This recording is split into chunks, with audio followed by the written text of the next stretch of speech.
Students like to use read and write to help support and supplement the writing process.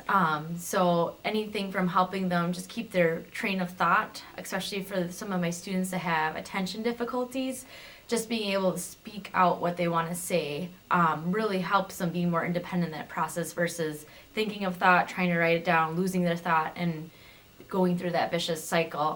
So it helps with the independence of that piece.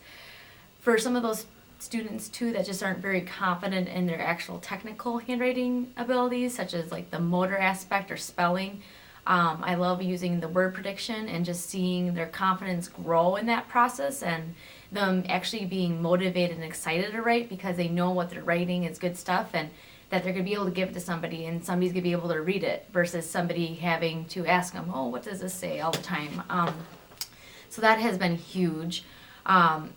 With students that have introduced the read and write too, I just noticed just independence just skyrocketing, and then also being able to teach their peers a new tool, which is really cool.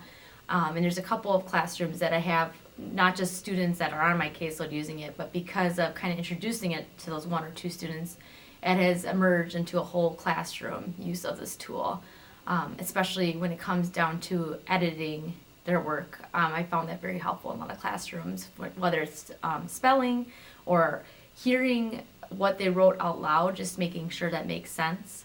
So that's been really beneficial in that way. It brings that self-awareness piece because they see that using this technology, they're capable more than they ever imagined or thought of. And they realize that, okay, I didn't know I needed this help, but this is pretty cool now that I have this because even though I have this thing helping me, it's not another human or adult that's assisting me. And I think because of that increased independence, you get that increased confidence and just awareness that they're capable more with these supports in place. I have a couple of students that come to mind that just at the beginning of the year refused to write, or if writing was brought up, it became like a fight or flight response where they just refused, they ran, they screamed, anything just to avoid the writing at that time.